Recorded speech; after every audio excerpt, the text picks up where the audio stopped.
Olá, bom dia! A notícia de frente desta quinta-feira já está no ar. Agora são 6 horas em ponto, 24 graus. Eu dou bom dia também ao Lúcio Sorge. Bom dia, Lúcio. Bom dia, Nayara. Bom dia, Antero. E bom dia a você que nos honra com a sua companhia. E bom dia ao Antero Paz de Barros. Bom dia, Nayara. Bom dia, Lúcio. Bom dia ao telespectador e telespectadora. Olha, vamos começar a notícia de frente com imagens aqui do trânsito na capital. Vamos ver qual que é o trecho agora. As imagens são das câmeras da CEMOB, aí a avenida do CPA, região ali do Centro Político Administrativo, tudo tranquilo neste momento, o viaduto aí conhecido como Hot Wheels. Então, nesse trecho aqui da capital, trânsito ainda tranquilo no início desta manhã. Daqui a pouco a gente volta com outros pontos aqui do trânsito na capital. Vamos ao GD, ao portal Gazeta Digital. Quero começar com a matéria do Pablo Rodrigo, calote oficializado. O governo não vai pagar emendas impositivas dos deputados. O governador Mauro Mendes oficializou o não pagamento das emendas parlamentares impositivas aos deputados estaduais, que seriam de 6,5 milhões para cada um. A informação consta no quadro de detalhamento de despesas que demonstram todos os gastos do governo do estado para o ano de 2020, o que trouxe zerado os valores de provisões para atender emendas parlamentares. Pela publicação que saiu no Diário Oficial do Estado, que circulou na terça-feira com uma errata de lei, a Lei Orçamentária Anual deste ano, para corrigir valores destinados ao Tribunal de Justiça no montante de 60 milhões destinados à remuneração do pessoal ativo em cargos sociais. E, de acordo com o documento, as emendas parlamentares impositivas, ou seja, obrigatórias de serem cumpridas pelo Poder Executivo e que tratam de áreas de saúde, educação, esporte e cultura. Ou seja, só traz esse tipo de emenda, Lúcio. E Antero, vai ter briga ali. Preciso ver agora, aguardar para ver como é que os deputados estaduais vão reagir com essa posição do governo de não garantir o pagamento aí dessas emendas parlamentares impositivas que são obrigatórias. No ano passado também não pagou integralmente aí essas emendas parlamentares. Só que nesse ano aqui tem um pequeno detalhe, né?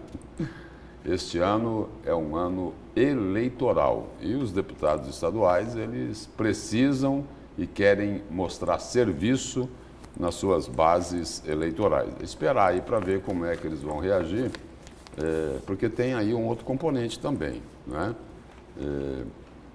Nós acompanhamos aí pela imprensa, né, nos últimos dias, né, declarações lá dos dirigentes da própria Assembleia Legislativa, do presidente Eduardo Botelho.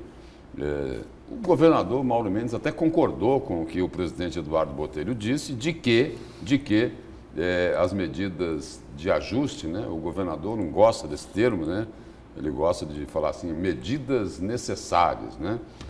Pois bem, essas medidas necessárias ou de ajuste, quem possibilitou que o governo fizesse isso foi a Assembleia Legislativa. O deputado Eduardo Botelho disse isso, o governador Mauro Mendes concordou, e aí o seguinte, aí agora é aguardar para ver como é que os deputados estaduais vão reagir, principalmente os deputados que compõem a base governista. Normalmente,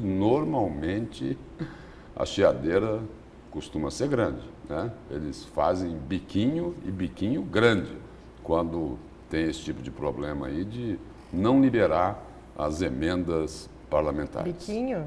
Biquinho. Embora estejam acostumados com isso. Os últimos 4 anos do governador Pedro Taques não foram liberados e a grande maioria desta Assembleia vem de lá. Então, eles estão razoavelmente acostumados com isso. Embora o governador Pedro Taques nunca tivesse dito de que não liberaria. Ele simplesmente acabava não liberando. A diferença agora é que o governador não paga e avisa que não vai pagar, é isso, né? Não vai pagar. Já avisou. É mais ousado que Pedro Taques, né? E nesse ponto é melhor para o deputado, né? Porque, olha, não conta com isso este ano, pelo menos ele não fica falando lá no município, olha, nós vamos fazer essa obra este ano, né?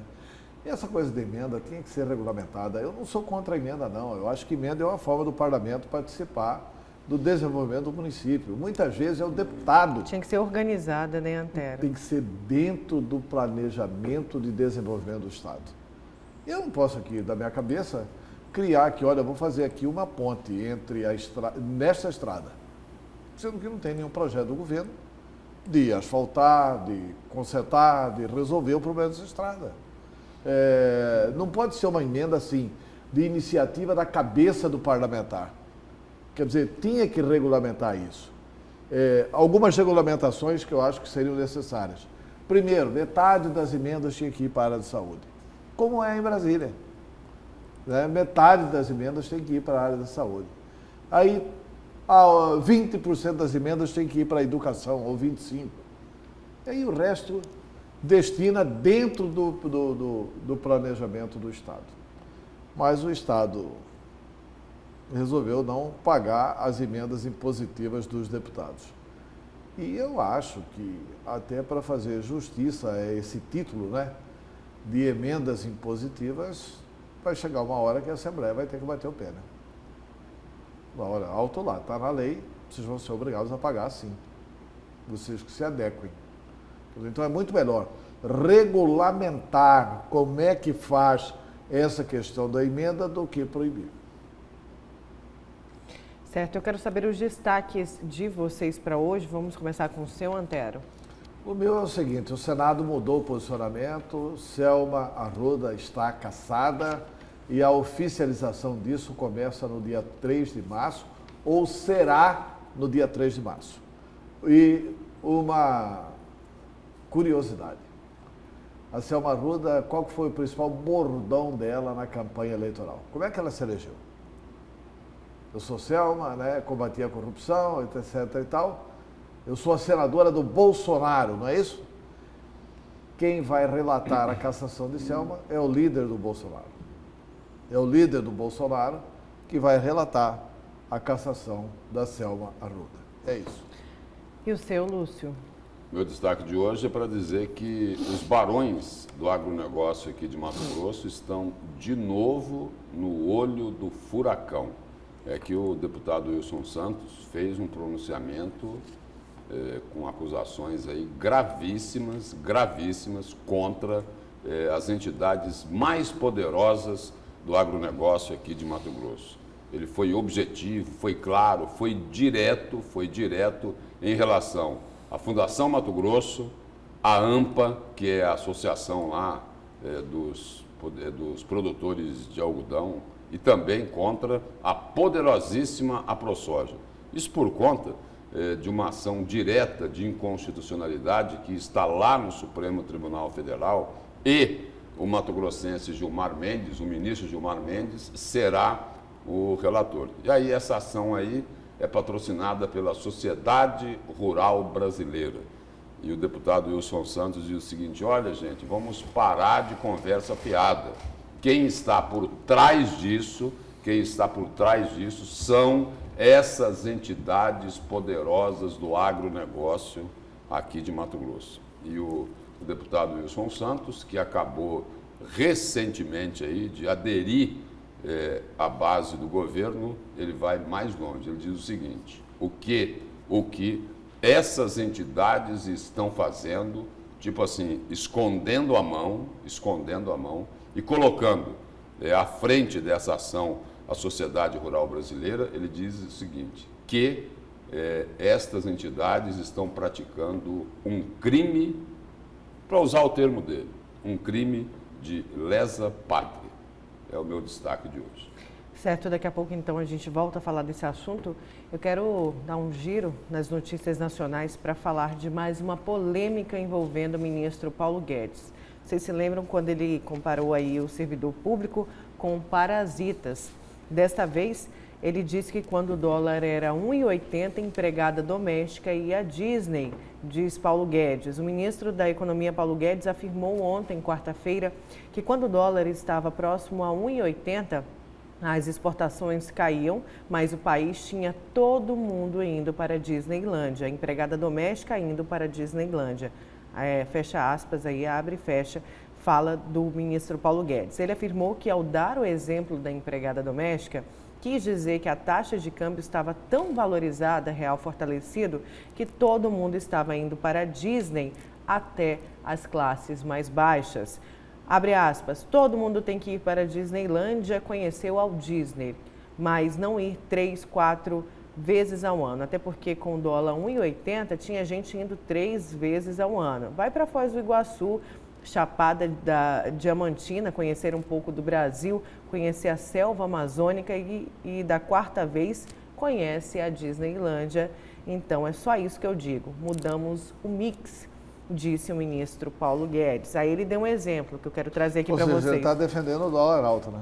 Pois é, ele falou assim, que o ministro reforçou que mudou o modelo, abandonando os juros na lua e o câmbio baixo, desindustrializando o Brasil. Ele usou esse termo. Por exemplo, abre aspas de novo, câmbio a 1,80 real por dólar, juros a 14%.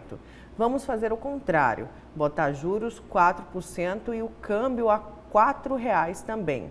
É melhor 4 a 4 do que 1,80 com juros de 14%, disse o ministro. Quer dizer, depois da cruzada que o governo federal estabelece, não é só o governo federal, não é só, tem mais gente aí. Depois da cruzada que Paulo Guedes liderou, o ministro da Economia Paulo Guedes liderou contra o funcionalismo público, tudo bem, tem distorções que precisam ser corrigidas no funcionalismo público. Agora, não se pode demonizar o servidor público. Muito servidor público, a maioria deles, a esmagadora maioria, prestam um serviço que é extremamente relevante para a sociedade. Agora, ele vem com esse outro besteirol de que empregada doméstica não pode ir para a Disney, mas pode outra coisa, não é, ministro? Só uma vez que ele quer. Não, mas pode outra coisa, não é, ministro? Pode o Banco Central, o Ministério da Economia, não intervir para controlar o dólar, permitir que especulem com o dólar, deixando a cotação lá em cima, para favorecer quem? Para favorecer quem? Os grandes conglomerados empresariais do país. Essa turma aí tem que ser bem tratada, porque eles são fraquinhos, né? Eles não têm poder aquisitivo. Esses têm que ser bem tratados, cada vez ficando mais bilionários, não é isso? Aí é o seguinte, aí a empregada doméstica não pode ir para a Disney. E aí é o seguinte, não é? É uma conversa fiada do ministro da Economia. Ele fala isso né? por conta das críticas, né, sobre o dólar que está 4,35. Olha, talvez aí o presidente Jair Bolsonaro, de repente lá, quem ajudou num outro processo lá, o vice-presidente Hamilton Mourão, não é? Diz o seguinte, olha, tem que fazer com Paulo Guedes, né? A mesma coisa que já fizeram lá com 01, 02, 03, pedindo para eles ficarem um pouco quietos. É um grande ministro, Paulo Guedes, mas olha, fala uma besteira atrás da outra. Assim, primeiro que o Paulo Guedes precisa provar que é um grande ministro. A economia brasileira está dando saltos de quê? Saltos de pulga, né? O crescimento brasileiro é pequenininho. Quer dizer, são saltos de pulga. A pulga pode até pular muito alto em relação ao corpo dela. Mas, ainda, por mais alto que ela pule, o pulo da pulga vai ser pequenininho. Né? Ponto 1. Ponto 2. Esse governo tem uma dificuldade de se relacionar com os pobres. Tem dificuldade de falar de pobres. Porque, assim, todo exemplo que ele pega, eles vão e esculhambam os pobres. Olha, a economia agora está bem melhor, o dólar a 4%. Porque a economia antigamente era uma esculhambação. Até a empregada doméstica viajava para a Disney. Ah, pelo amor de Deus, cara. É muito preconceito contra os pobres. Ele é contra a valorização dos pobres, ele é contra a empregada doméstica ter dinheiro para ir para a Disney, mas é a favor do banco ganhar sem trabalhar. E tem um outro ponto. A partir de junho agora, só um instante aí. A partir de junho agora, o que vai acontecer com os bancos? O Lúcio Sorge é cliente do Banco A. Aí ele chega lá no banco, o banco coloca, olha, Lúcio, estou colocando aqui um cartão de crédito para você, um limite para você de até 15 mil reais. O que significa isso? Que você pode emitir cheque até 15 mil reais, mesmo se não tiver dinheiro depositado lá, o banco paga. Tá bom. E aí você paga um juro por isso, evidente. Mas o ministro inovou. Ele estabeleceu o seguinte: o banco disponibiliza o crédito de 15 mil reais para cada cidadão, e se você usar ou não usar o dinheiro, você vai pagar uma taxa de 0,25% ao mês ao banco. Quer dizer, isso é pouco. Quantos bilhões que não representam isso no bolso dos banqueiros? Então é preciso ver para quem que essa gente governa. Ponto 1. Ponto 2. Ele vazou para a imprensa para provar que os funcionários públicos são parasitas. Ele vazou para a imprensa algumas situações que realmente são graves do funcionalismo público. Diagnóstico mostra funcionalismo em forte expansão, mas a linguagem do ministro não ajuda. É a conclusão da imprensa. Aí ele coloca aqui uma matéria assinada por Fernando Canzian. Vejam bem a gravidade desses números. O total de servidores... Porque aí dá para entender por que é que essas mobilizações na Assembleia, na Câmara dos Deputados, no Senado, é feita por funcionalismo. E qual que é a força do lobby desse funcionalismo? Os números são gritantes mesmo. Quais são? O total de servidores na administração pública federal, só no governo federal, saltou de 532 mil para 712 mil nos últimos 15 anos. O aumento de 34% foi muito superior ao crescimento da população. A população brasileira nesse período cresceu 15% e aumentou 34% o número de funcionários públicos federais. A remuneração média desse funcionalismo subiu 53% além da inflação. Além da inflação. Aumentando para 96% a diferença entre os servidores, entre o que os servidores ganham e o que é pago na iniciativa privada para funções semelhantes. Só alguns exemplos rápidos. Em termos de rendimentos médios, o dos servidores é bastante superior ao da iniciativa privada. Servidores federais, rendimento médio, 11.482. Servidores da iniciativa privada, 1.960. A diferença de quase 10 mil limitava-se a R$ 2.500 de diferença há 15 anos. Portanto, foram... a folha dos servidores do governo federal tem 440 diferentes rubricas que precisam ser administradas por 15.500 funcionários. Entre funções que deixaram de existir há muito tempo no setor privado, ainda existem dentro do setor público. Por exemplo, no setor público ainda há datilógrafo, operador de videocassete, especialista em linotipo. Não sei se o Lúcio trabalhou com linotipo, eu trabalhei. Linotipo era um equipamento antigo de produção de textos que usava chumbo derretido. Então, os jornais, por exemplo, tinham linotipistas. Umas máquinas canadenses enormes, imensas. Imensas e na época eram modernas, né? Então, inteiramente defasadas. Aí ele vaza esse diagnóstico para mostrar, mas isso não é culpa do funcionalismo. Isso é culpa de uma administração federal que não se adequou. Agora, ai do governo, de qualquer governo, se não fosse servidor público. Ai do governo. O maior patrimônio da administração pública do Estado é o servidor público. Tem distorções? Tem. Agora é o seguinte, é o gestor, é o governo que tem que corrigir as distorções que se existem, porque não leva ninguém a lugar nenhum fazer essa cruzada, essa perseguição, demonizar o funcionalismo público. Mas voltando, eu queria só destacar um aspecto lá, na questão aí dessa cotação liberada do dólar pelo Ministério da Economia. Isso contribui, isso estimula para aumentar ainda mais a desigualdade social aqui no país.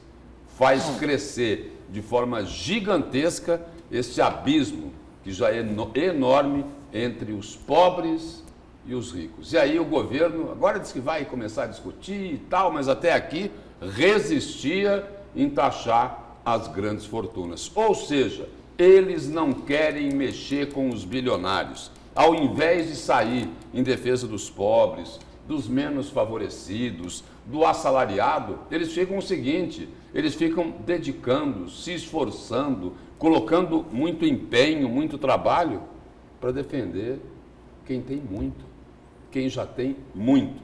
É isso. Vamos às mensagens, então, dos nossos telespectadores. Só avisar, tem muita gente mandando mensagem sobre o caso do Abílio. Nós vamos repercutir no segundo bloco, tá? Após o intervalo. Olha, bom dia. Acredito que vocês poderiam ler a matéria por inteiro. Temos excelentes funcionários públicos, porém existe sim excesso de funcionário. Tem que mudar isso. Ele se refere à matéria da UOL, onde está essa declaração do Paulo Guedes. O único trecho que não foi lido foi esse aqui, que eu vou ler, mais uma explicação dele. Nós não estamos fazendo nada, só estamos fazendo a política direitinho. Juros é um pouco mais baixo, o que é bom para todo mundo. Vamos investir, consumir mais e, ao mesmo tempo, um câmbio um pouquinho mais alto, o que é bom para todo mundo. Mais exportação, inclusive em setores muito intensivos em mão de obras, como o turismo, disse aí, fechou a fala do ministro Paulo Guedes. Temos mais participação aqui. Quando a empregada doméstica vai à Disney, só quando acompanha o patrão. Se vai por conta própria, tem algo errado aí, pois ganha tão pouco que mal dá para pagar as contas. Tem mais gente participando. Turismo... Talvez seja a empregada doméstica do ministro da Economia, que era banqueiro, né? E aí pode praticar uma remuneração diferenciada, né? Talvez seja isso, né? Mas eu acho que ele não vai fugir tanto do teto que é pago, Lúcio. Turismo no Brasil é muito caro, principalmente em Mato Grosso, é a crítica que o nosso telespectador faz. Tem mais gente participando. A professora Matilde, bom dia, bancada. O que vocês acham melhor? Empregada doméstica indo à Disney com o próprio dinheiro ou funcionários do governo viajando nos aviões da FAB? E aí, Antério e Lúcio? Vou fazer essa pergunta também para o ministro Paulo Guedes. Essa de funcionários do governo viajando nos aviões da FAB, é preciso destacar também de que, nesse caso aí, o governo federal agiu, né? Ele tomou a providência que tinha que tomar, colocou para correr, mostrou a porta, diz que a porta da casa, a porta é a serventia da casa, não é isso? Porta da rua. Porta da rua é a serventia da casa. Então, e aí o seguinte, é o seguinte, e Jair Bolsonaro manteve a posição aí, porque não sei se foi o 01, o 02 ou o 03, que tentaram trazer lá o subsecretário lá, do Onyx Lorenzoni, outro que já está saindo do governo não, da Casa Civil, né? Vai continuar no governo. Aí o seguinte, os filhos do Bolsonaro, ou um dos filhos, tentaram reconduzir esse que quis usar um jatinho, né, da FAB, enquanto outros ministros que foram ao mesmo evento foram de avião de carreira. Então, é importante destacar isso. Agora, não pode, né? Não pode, né? Fazer isso com empregada doméstica, não é? Como se empregada doméstica fosse um ser humano de segunda categoria. Acho que Paulo Guedes precisa tomar cuidado com aquilo que sai da boca dele. Aí o nosso telespectador fala, ele já pediu desculpas, creio que ele pediu desculpas pela outra fala, ao comparar o servidor público com o parasita, sobre essa última declaração da empregada doméstica à Disney, creio que ainda não se desculpou. Mas a gente não está aqui só criticando, a gente está falando que o risco de um ministro da Economia tecer comentários como esses. Né? Não é a primeira vez que ele faz isso em uma semana. Ele não é bom nas comparações, essa que é uma verdade. Não, olha, ele não tem sensibilidade social, esse que é o problema. Porque você sabe como que escolhe o ministro da Economia, né? Você joga uma criança e uma nota de $100. Se ele parar a criança, ele não é escolhido. Se ele parar a nota de $100, ele é escolhido. Mandar um abraço para o Amando Franco, lá de Primavera do Leste, também aqui assistindo a notícia de frente. Aí tem gente mais falando, faltou o Antero falar da bolada de dinheiro que os trabalhadores da iniciativa privada recebem ao sair do emprego, que o servidor público não recebe nada, só recebe o proporcional de férias. A bolada de dinheiro, qualquer o servidor público recebe sim. Se ele for contratado no regime CLT, ele recebe a mesma coisa que o servidor da iniciativa privada. Mas ele deve estar falando aí dos efetivos, né? Isso. E o da iniciativa privada, o que ele recebe? Ele recebe o fundo de garantia, que isso é descontado do salário dele, e já está lá depositado todo mês para ele, e no mais ele recebe os dias trabalhados e férias proporcionais. O que mais que ele recebe? 13º. É uma 13º proporcional. O servidor público também recebe. Eu não vejo assim grandes diferenças, não. Né? Eu acho que algumas profissões têm que ser, sim, bem remuneradas, mas não precisa ter o crescimento dessa diferença gritante, né? A diferença cresceu nos últimos 15 anos. Certo, vamos a mais um giro de notícias aqui. Eu quero ir para o blog do Lúcio Sorge falar dos bastidores. A gente falou essa semana aí da pressão de que os políticos mato-grossenses estavam fazendo para que o presidente Jair Bolsonaro não se posicionasse sobre as eleições suplementares ao Senado, não apoiasse, ficasse neutro. Mas a gente tem um vídeo aí, vamos colocar esse vídeo na tela para o nosso telespectador assistir aí um possível apoio do presidente Jair Bolsonaro. Vamos ver para quem. Vou votar no ceguinho. O vídeo é bem curto mesmo, ele fala, vou votar no ceguinho, Vou apostar no ceguinho. Vou votar. Vou apoiar o ceguinho. Vou apoiar. Não, acho que é votar, não é não? Vamos repetir. Vou apoiar no ceguinho. Vamos repetir. Eu entendi isso. Vou apoiar o ceguinho, pode ser. Vou votar no ceguinho. Vou votar. Vou votar no ceguinho. Vou votar no ceguinho. Que é o deputado federal José Medeiros, que está de óculos porque fez uma cirurgia aí na retina. Aliás, o Medeiros está ali. Irreconhecível, né? Pois é, e essa fala aconteceu ontem de manhã, durante um café da manhã em Brasília, da bancada da Frente Parlamentar da Agropecuária com o presidente Jair Bolsonaro. Encontro com o presidente da República, ele afirmou que Medeiros deve ter o apoio dele nesta disputa eleitoral, mas tem também outro movimento aí de pessoas próximas a Bolsonaro no Palácio do Planalto para que o deputado do Podemos faça um convite ao ex-governador Júlio Campos para ser o primeiro suplente da chapa dele. Por enquanto, não aceitou o pedido. Olha, está muito cedo ainda para discutir apoio, como que esse apoio vai funcionar. Mas se for o apoio do presidente Bolsonaro, o Bolsonaro é bem avaliado em Mato Grosso. Evidente. Por isso mesmo, todo mundo aqui queria esse vídeo, Não, todos não é, os pré-candidatos. Não é à toa que boa parte, as dezenas, mais de 2 dezenas de candidatos aí, todo mundo querendo o seguinte, olha, Bolsonaro tinha que ficar fora, tinha que ficar neutro nessa eleição para o Senado, porque as pessoas sabem o seguinte, tem gente que critica o Bolsonaro? Tem, né? Mas o peso do apoio dele é significativo para quem tiver esse apoio. E tem um outro movimento, hein? Tem um outro movimento, só que não é do Podemos, não é do José Medeiros, é um movimento lá do Nelson Barbudo, né? O Nelson Barbudo, por exemplo, que é ligadíssimo. Ligadíssimo não. O Nelson Barbudo, ele se caracterizou por trair, né? Ele agora está neutro, né? Não, ele está neutro não. O carimbo no Nelson Barbudo, ele não vai tirar mais esse carimbo, é de traição. Ele traiu os eleitores de Mato Grosso porque alguém conhece algum pronunciamento útil do Nelson Barbudo para o estado de Mato Grosso? Nelson Barbudo alguma vez defendeu o pagamento do FEX? Nelson Barbudo alguma vez defendeu os direitos de Mato Grosso? Não. Segundo, o Nelson Barbudo se elege na onda Bolsonaro. Terceiro, o Nelson Barbudo crava todos os punhais, não é aquele punhal da barriga não, nas costas. É o punhal político do presidente Bolsonaro quando ele assina a lista contra o filho do Bolsonaro.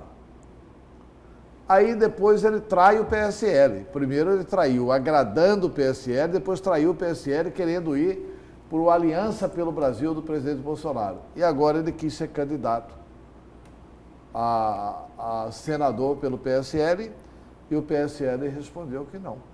Né? E agora o A movimento... política ama a traição, mas pune os traidores. E o movimento que eu falava é de que teve aqui um acordo, né, aqui em Mato Grosso, do PSL com o DC, né, lá do Eliseu Nascimento, Democracia Cristã, é isso? É. O nome correto, né? Aí teve esse acordo, diz que vão fazer política juntos aqui no Estado. Não, eles vão fazer uma fusão em nível nacional. Vão fazer uma fusão e aí agora o movimento de Nelson Barbudo é para ver se consegue reconquistar o comando do PSL. Esse é o movimento que ele está fazendo com a intenção, é claro, de colocar o nome dele Ao Senado. Né? Porque a única chance que ele tem é se ele reconquistar o comando e derem a legenda, concordar com a candidatura dele. Ontem o PSL Nacional já disse não ao Barbudo. Né? O acordo aqui está feito. Quem vai assumir o PSL Nacional aqui depois da fusão é o deputado Ulisses. Vamos usar mais mensagens aqui via o WhatsApp. Tem gente brava com a gente, viu?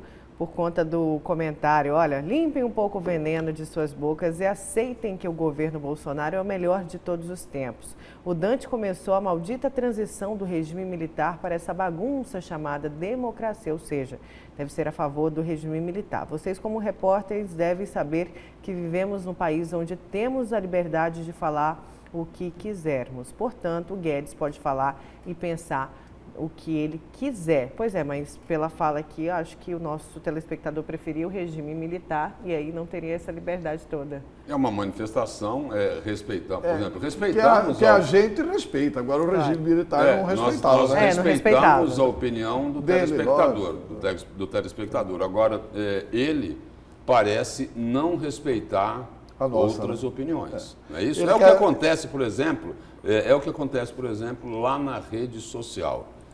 As pessoas só querem ouvir e só querem ler aquilo que é o pensamento delas, né?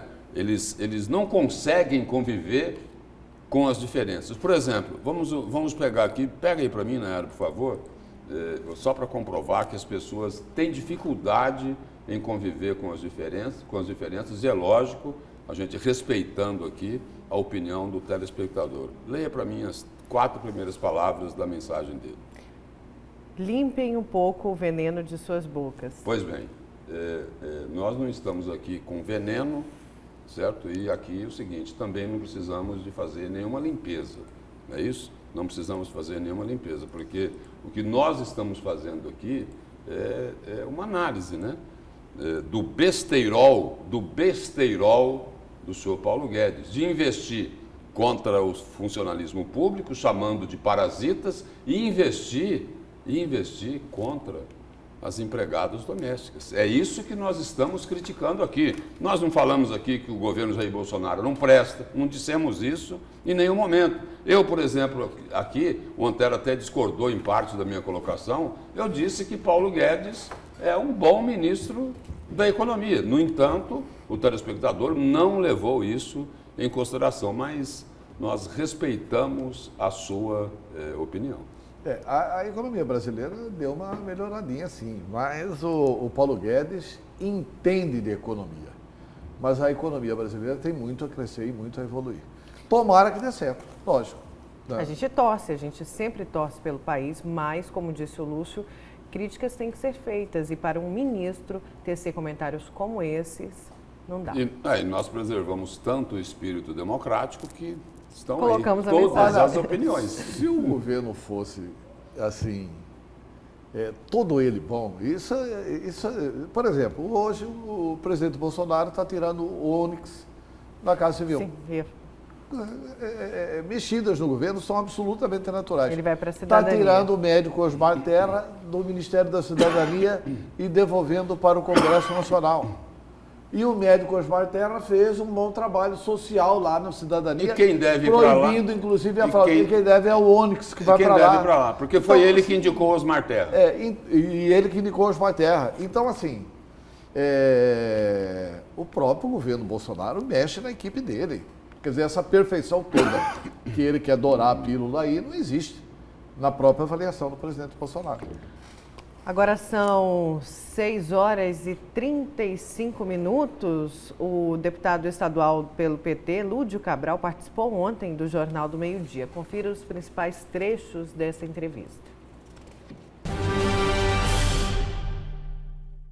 Deputado, o senhor acredita então o seguinte, que se o governo definisse melhor as prioridades, seria possível sim começar a pagar a RGA, a Revisão Geral Anual dos Servidores? Seria possível isso, Lúcio, e seria possível muito mais. Por exemplo, reduzir o ICMS da energia elétrica, reduzir o ICMS dos combustíveis, porque não tem sentido o Estado... Aí o que o senhor coloca é o seguinte, se houvesse lá um corte nos incentivos, não é? Se o Estado produzisse um modelo tributário que fosse justo, porque não tem sentido, por exemplo, 2 produtos primários, soja e algodão, serem responsáveis por 35% do PIB do Estado, corresponderem a apenas 3% da arrecadação de ICMS, com alíquota real abaixo de 3%, ao mesmo tempo em que a população trabalhadora paga 42% de ICMS na energia elétrica, ao mesmo tempo que todos nós pagamos 25% de ICMS nos combustíveis. Um modelo tributário justo que arrecade de quem tem muito lucro para aliviar o conjunto da população nessas áreas, nos permitiria ampliar a arrecadação do Estado e assegurar os direitos dos servidores. O modelo que está aí na avaliação do senhor protege os grandes. Protege os grandes. Mato Grosso é governado para o interesse dos gigantes da nossa economia. Agora, deputado, o senhor acredita que o governador pode rever? Eu pergunto isso porque a leitura que a gente tem é que, para ele, para o governo do Estado, esse modelo é o justo. Isso indo de encontro até tudo que outros setores falam, como o próprio comércio. O governador disse e já mostrou em números que foi uma conta justa aqui para Mato Grosso. Mas ele pode rever, já que foi classificada como injusta? Eu passei o ano de 2019 todo fazendo esse debate e nós tivemos em 2019 a oportunidade de corrigir essas injustiças naquela votação da lei de revisão das renúncias fiscais. Infelizmente, o governo não quis isso e a Assembleia também não. Quem saiu penalizado? A população trabalhadora e o comércio. O comércio, com a mudança do regime tributário, vai pagar R$1 bilhão a mais de ICMS esse ano. E os grandes da economia permaneceram intocados pelo governo. É mais um exemplo daquilo que eu insisto em dizer. Mato Grosso é governado por interesse, pelo interesse dos muito ricos. Quer dizer, então, mudando isso, seria possível atender quem está sendo prejudicado hoje? Seria possível ampliar a arrecadação do Estado, assegurar o respeito à Constituição do Estado, às leis que protegem os servidores públicos, e seria possível melhorar a qualidade dos serviços públicos que o Estado realiza. Tem 400 escolas em Mato Grosso, estaduais, deterioradas hoje. No ritmo em que o governo está reformando essas escolas, nós levaremos 25 anos para reformar 400 escolas em Mato Grosso, ao custo de R$1 bilhão e 200 milhões. R$1 bilhão e 200 milhões é 20% do que o Estado concede em renúncia de imposto. A delação do ex-deputado José Riva, envolvendo aí 38 deputados e ex-deputados. É uma situação também muito difícil, não é, para a Assembleia Legislativa? É difícil para a Assembleia Legislativa e para essa legislatura tem que servir de lição para as práticas de hoje, para que no futuro não se repita o que eventualmente vir a ser demonstrado por essa delação. Agora, deputado, falando das eleições suplementares para o Senado, quem vai ser o nome do PT, do Partido dos Trabalhadores? Vai ser o seu nome a disputar essa eleição suplementar? O partido chegou a um consenso? Assim, o meu foco é continuar exercendo o mandato de deputado estadual. O PT vai realizar uma reunião do Diretório Estadual neste final de semana, 15 e 16, onde vai apontar o caminho que seguirá. Não sei se já definirá o nome para nos representar. Agora, o que eu defendo é que nós busquemos uma articulação de partidos que estão no campo popular, democrático, para apresentar uma candidatura única.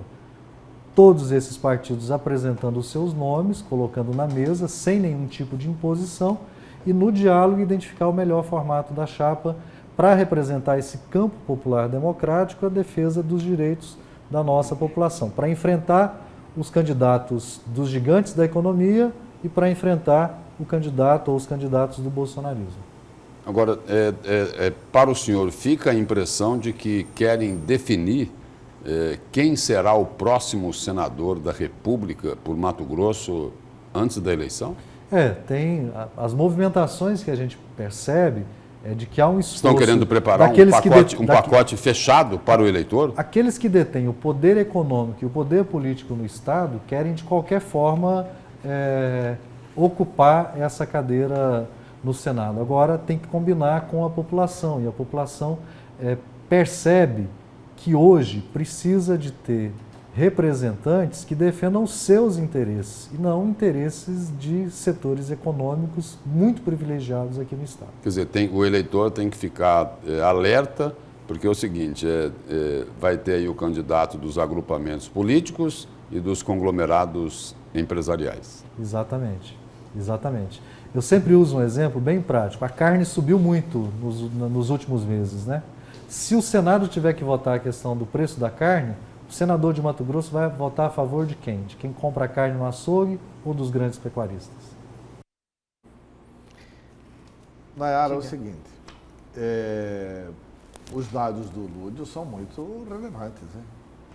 De que é muito pequena, a Receita tem que checar isso com o Ministério, com a Secretaria de Fazenda, porque o que ele está revelando é o seguinte, que o Estado arrecada muito menos de setores importantes da economia, e o nosso setor mais potente da economia é o setor do agronegócio, do que do comércio.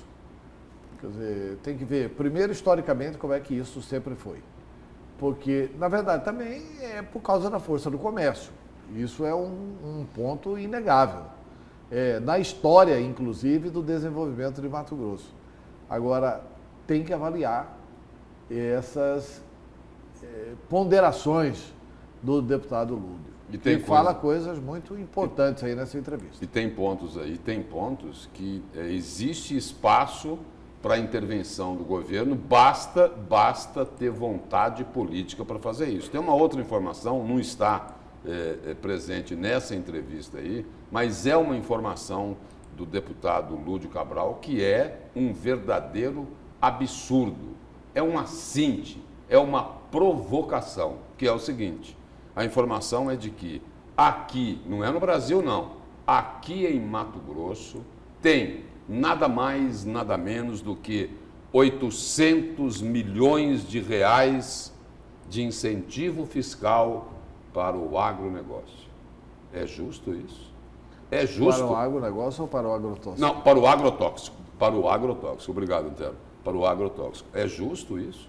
Diante de tanta crise, de tanta dificuldade, o governo reclama que não consegue pagar o RGA. E aí?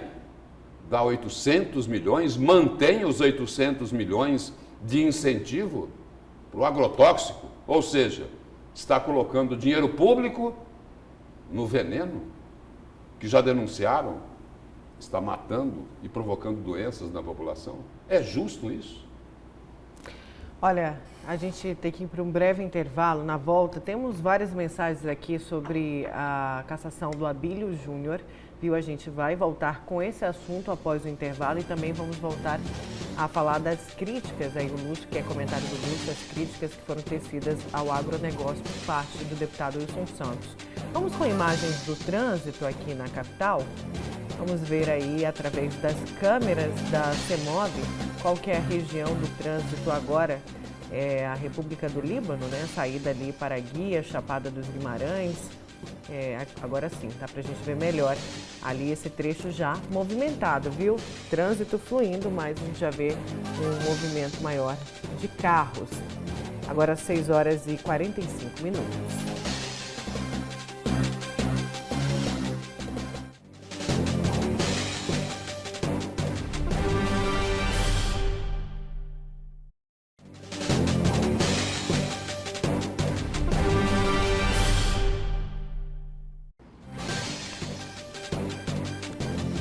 Voltamos com a notícia de frente desta quinta. Vamos conferir mais imagens aí do trânsito na capital, Avenida do CPA.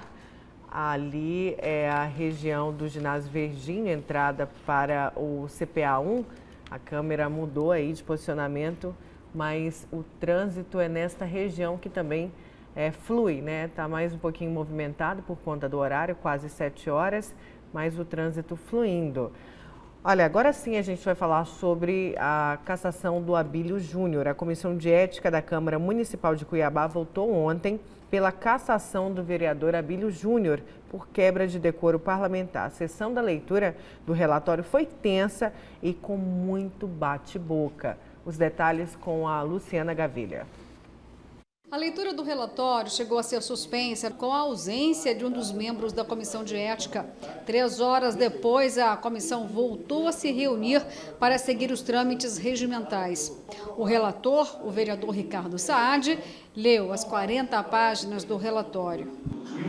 Em prejuízo do representado, razão pela qual rejeito tal alegação. Quantas as condutas do vereador posso analisar?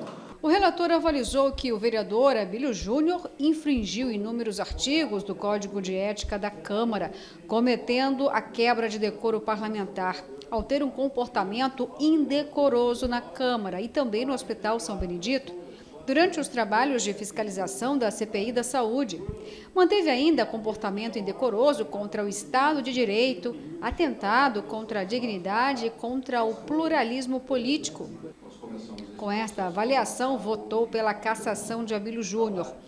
Na sequência, foi o voto do presidente da Comissão de Ética, o vereador Toninho de Souza, que acompanhou o voto do relator pela cassação. Aí o clima esquentou, ficou tenso e teve bate-boca entre a defesa do vereador Abílio Júnior e dos demais presentes. A contestação era pelo cerceamento de direito, pelo fato de que o vereador Toninho de Souza apresentou um vídeo que revela os vereadores Abílio Júnior e Diego Guimarães afirmando que 4 vereadores estariam ameaçando Abílio de morte. Atrasar e vem fazer esse cenário.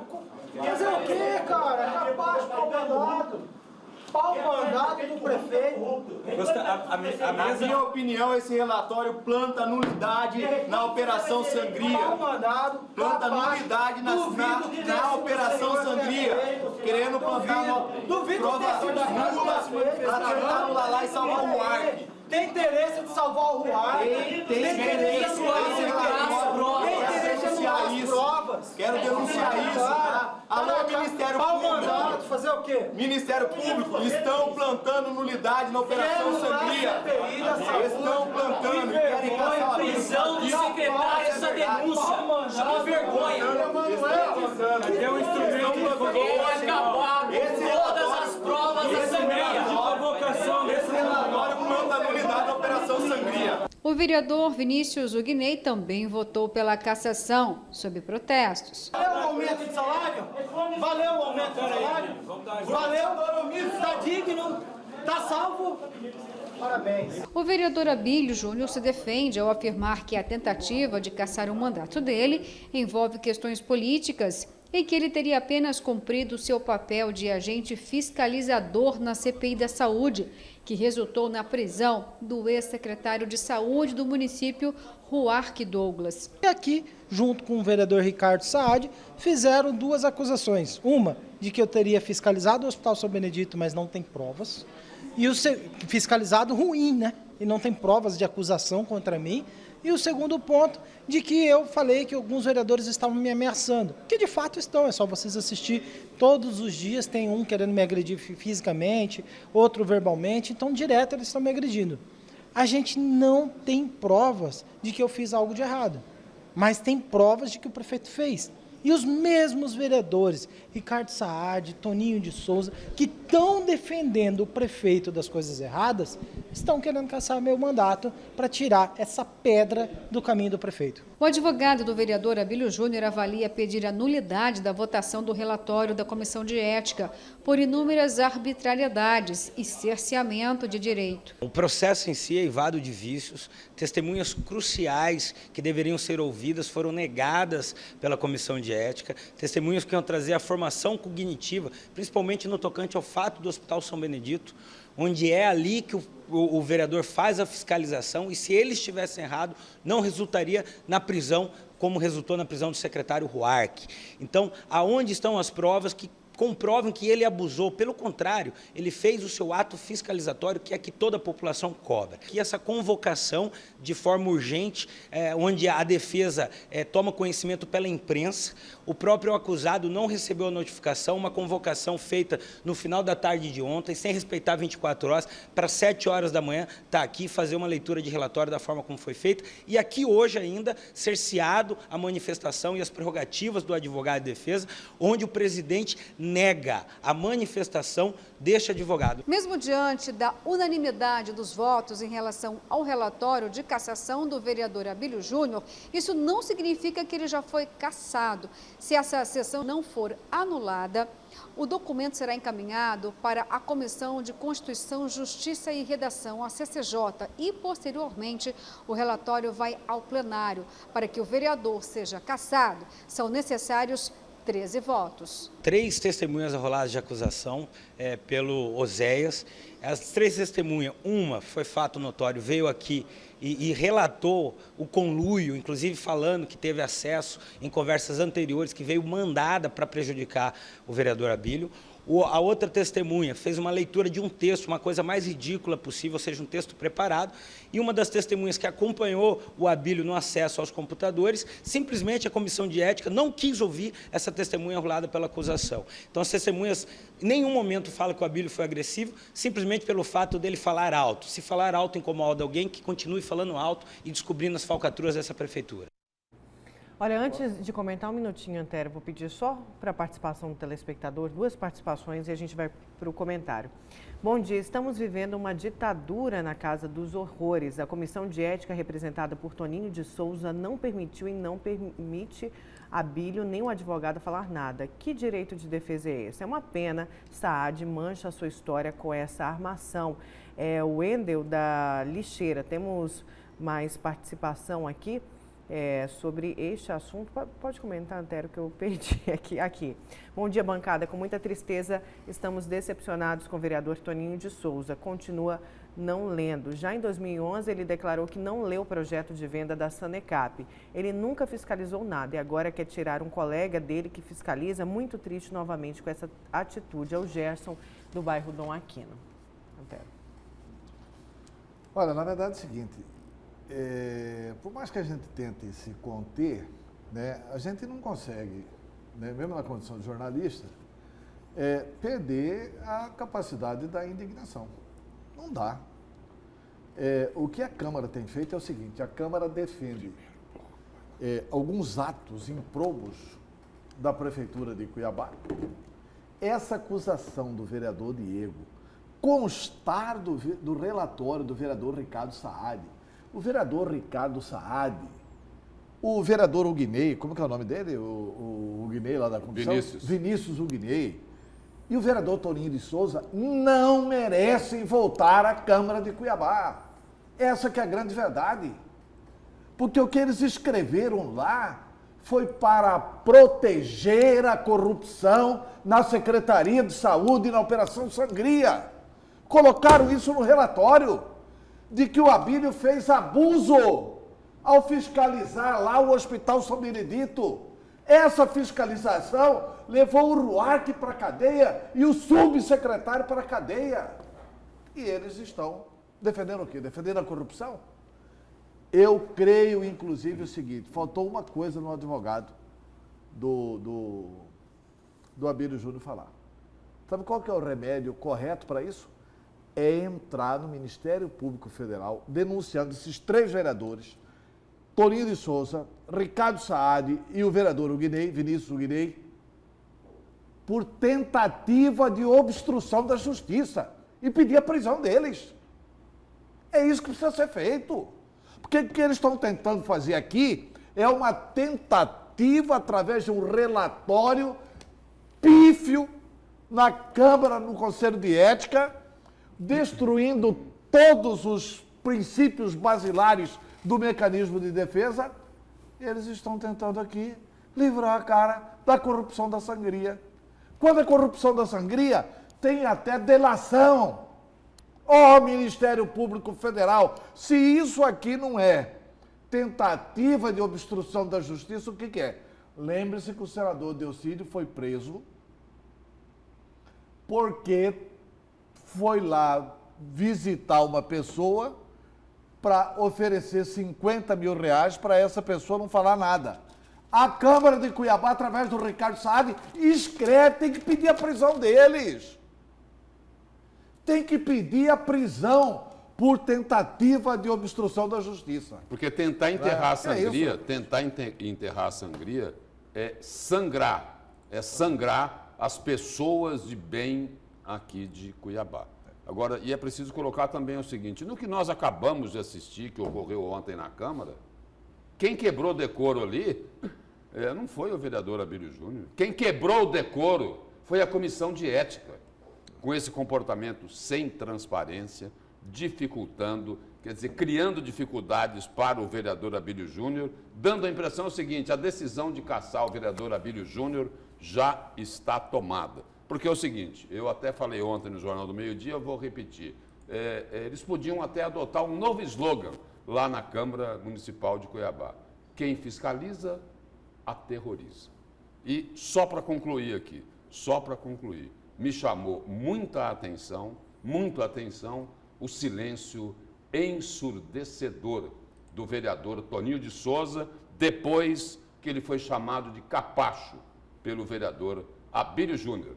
Não falou nada, ficou quieto, saiu de fininho lá da sala onde foi realizada a leitura do relatório. E aí é o seguinte, não sou eu que estou falando, mas as pessoas podem se perguntar o seguinte, quem assistiu essas cenas, podem se perguntar o seguinte diante do silêncio ensurdecedor.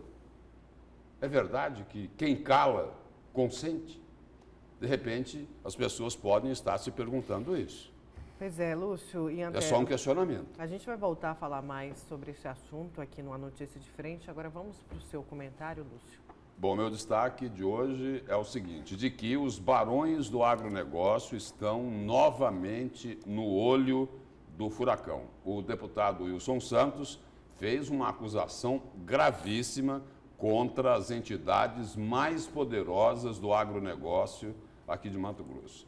E isso é por conta aí de uma ação que foi protocolada lá no Supremo Tribunal Federal para suspender, para anular a cobrança do FETAB aqui em Mato Grosso. Essa é uma ação aí que está lá no Supremo, o relator dessa ação é o ministro Gilmar Mendes e quem patrocina essa ação é a Sociedade Rural Brasileira.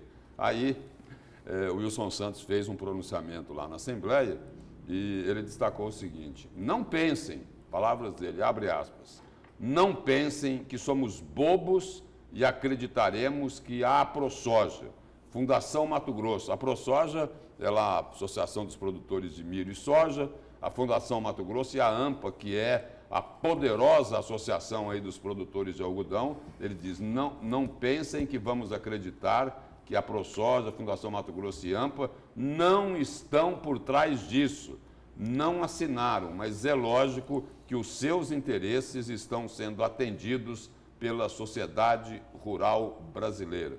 E, segundo Wilson Santos, a AproSoja, a Fundação Mato Grosso e AMPA fizeram isso usando a Sociedade Rural Brasileira para se esconder, jogar a pedra e esconder a mão. E na fala de Wilson Santos lá no plenário, no pronunciamento dele, a acusação dele é muito mais grave ainda. Ele diz o seguinte, o que estão fazendo, o que estão cometendo é um crime contra Mato Grosso. Vamos acompanhar aí um trecho dessa fala do deputado Wilson Santos lá na Assembleia Legislativa.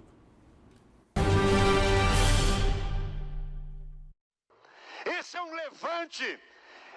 um levante das principais lideranças do agronegócio em Mato Grosso, que para escamotear, para disfarçar, para dissimular, usaram o nome da Sociedade Brasileira Rural, com sede em São Paulo, contrataram escritório em São Paulo, mas nesse documento de 77 páginas, que provoca o Supremo Tribunal Federal e que na distribuição Este trabalho caiu com o ministro mato-grossense Gilmar Ferreira Mendes.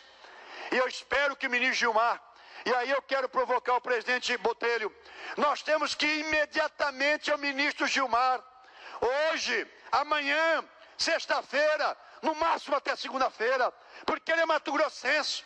Diamantina é um dos grandes produtores desse estado. Estive lá na semana passada. Que o ministro Gilmar, que conhece Mato Grosso, não possa conceder a liminar para que o FETAB seja suspenso em Mato Grosso. Isto é um crime de lesa pátria. Isto é um absurdo dos absurdos, isto é surreal. Isto é um crime contra Mato Grosso. Bom, e eu quero só complementar esse meu destaque de hoje com uma outra lembrança, uma outra cobrança.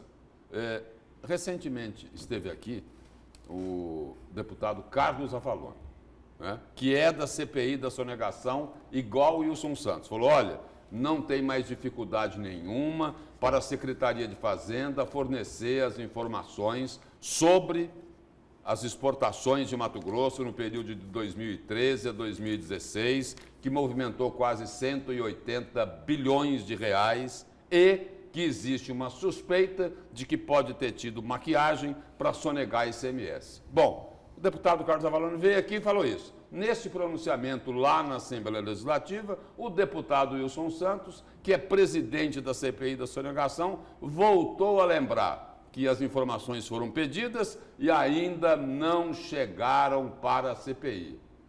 Mas, escuta, 2 deputados que compõem a CPI da sonegação estão dizendo o seguinte, que já pediram e faz tempo para o governo essas informações sobre essas exportações, onde a suspeita é de maquiagem e uma desconfiança mas muito grande de uma sonegação não milionária, bilionária. E aí, não vão entregar essas informações lá para a CPI da sonegação? Até porque é o seguinte, fica até difícil um pouco de entender, porque o próprio governador Mauro Mendes já disse o seguinte, olha, sonegador em Mato Grosso não vai ter vida fácil. Então pede lá para a Secretaria de Fazenda. Disse mais. Não é pedir. O governador deu ordem para a Secretaria de Fazenda repassar. Inclusive na coletiva, onde ele recebeu o Wilson Santos como base do governo, ele declarou isso. E por que é que não chega essas informações? Casualmente, o anjo da guarda, do mesmo jeito que tem que ver alguns anjos da guarda do prefeito no Ministério Público, tem que ver quem que é o anjo da guarda que protege esses dados na Secretaria de Fazenda. Porque o governador já deu ordem, inclusive na minha frente, num almoço que teve ali no final do ano com a imprensa, desde o final do ano, para o secretário de Fazenda repassar. Certo, vamos para mais um intervalo. Agora são 7h04, a gente já volta com a notícia de frente.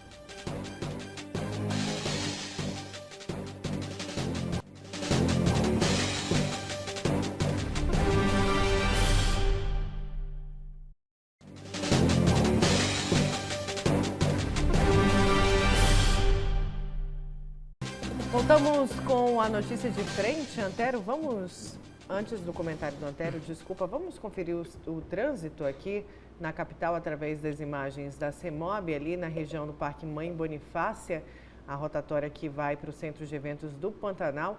Trânsito já com mais movimento, mais fluindo. Antero, vamos para o seu destaque. O meu destaque é o seguinte, o site UOL, o jornal Folha de São Paulo, divulgou ontem uma mudança de posicionamento do Senado da República em relação à cassação da juíza Selma. Os senhores se lembram de que o Senado vinha se posicionando o seguinte, olha, o Senado pode ter um entendimento diferente daquele que teve o Tribunal Superior Eleitoral. Nós vamos garantir um rito, vamos garantir a ampla defesa e se na votação nós tivermos um entendimento diferente, não estará cassada a senadora Selma.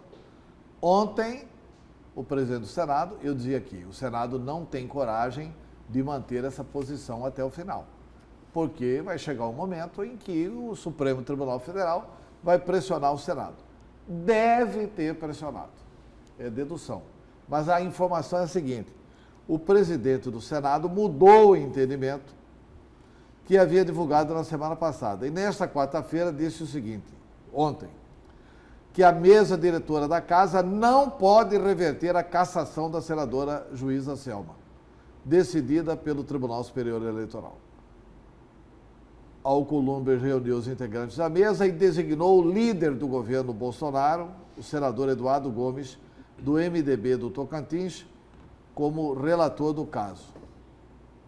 São titulares que vão votar na mesa, além de Alcolumbre e Gomes, os senadores Antônio Anastasia, Lazier Martins, esse do Podemos, vai defender a Selma, evidente, Sérgio Petecão, do PSD, que vai defender o Fávaro, Flávio Bolsonaro, sem partido, e Luiz Carlos Renzi, do PP do Rio Grande do Sul. Todos estavam presentes. E aí o presidente do Senado disse o seguinte: não é entendimento, é o que está na Constituição. É um ato declaratório, não temos a capacidade de deliberação. É um ato de declaração, é o que está assegurado. Vamos cumprir, disse Alcolumbre. Isso aí traz uma tranquilidade em relação ao seguinte: a eleição está confirmada para o dia 26 de abril, o calendário estabelecido pelo Tribunal Regional Eleitoral está confirmado. Apenas o que o Senado fez como cortesia à senadora Selma foi de que o processo vai se iniciar no dia 3 de março. Portanto, o Carlos Fávaro, se for cumprida a ordem do presidente do Supremo, terá que esperar mais alguns dias para disputar a eleição na condição de senador interino. É isso. E faltou ali, tem ali uma dúvida ainda, não é, Antelo? Se o Senado vai permitir, antes de tomar a decisão final, se o Senado vai permitir que se aguarde o julgamento dos recursos da senadora Selma Arruda, não é isso? Falta o Senado tomar essa decisão, se vai ou não vai aguardar o julgamento de todos os recursos dela, tanto lá no TSE, no Tribunal Superior Eleitoral, como o recurso no Supremo Tribunal Federal. Que ela ainda não havia entrado até a semana passada. Ela sequer recorreu para o Supremo até a semana passada. Mas está no prazo, portanto, de recorrer. Mas eu não acredito que o Senado vai esperar nada.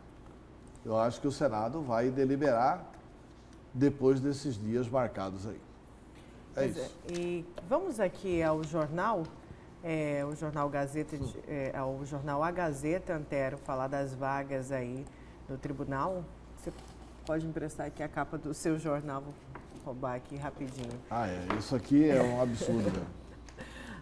O jornal A Gazeta de hoje, desta quinta-feira, TJ ganha reforço com mais 9 vagas. A sessão administrativa desta quinta-feira, o Tribunal de Justiça de Mato Grosso vai apreciar a criação de 9 vagas de desembargadores. Após a aprovação interna, o aumento do número de vagas é submetido ao Conselho Nacional de Justiça e um projeto encaminhado para a Assembleia Legislativa que deve referendar a decisão do Judiciário. O aumento do número estava em estudo. O GD, o Jornal Gazeta Digital, apurou que o portal serão 9 desembargadores. O número de 30 será elevado para 39. 7 dos novos desembargadores serão dos juízes e 2 vagas serão destinadas ao 5º Constitucional. Ou seja, tem uma vaga para a OAB e uma outra vaga para o Ministério Público. E aí, lá na OAB, olha, tem quase o mesmo número de candidatos que ao Senado nessa eleição suplementar. A OAB, entretanto, já tem o seu favorito pela diretoria da OAB. Tem aqui, mas precisa resolver um problema, né? Não, já resolveu. Do conselheiro já resolveu? Não, resolveu ontem, já mudaram. Houve um pedido do Colégio de Presidentes, etc. e tal. Mudaram a legislação para que o Ulisses Jabaneda possa concorrer. Essa é a situação da OAB. Agora, alguém precisava frear essa irresponsabilidade. Alguém precisava frear essa irresponsabilidade. aumentar em 9 desembargadores, quanto que vai custar isso?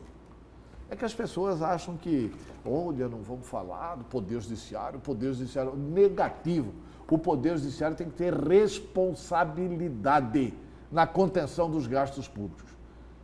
Onde está um deputado estadual para barrar isso na Assembleia Legislativa? Baseado em quê que vão autorizar esse aumento de despesas? Não aumenta a RGA e vai colocar mais 9 desembargadores. Onde estão os sindicalistas? O aumento aí é de 30%. São 30 desembargadores atualmente, mais 9. Mais 9. Ou seja, 30% no número de desembargadores e no que vai se gastar. Né? Não deve aumentar 30% dos recursos, né? Mas, mesmo assim, o gasto deve ser considerável.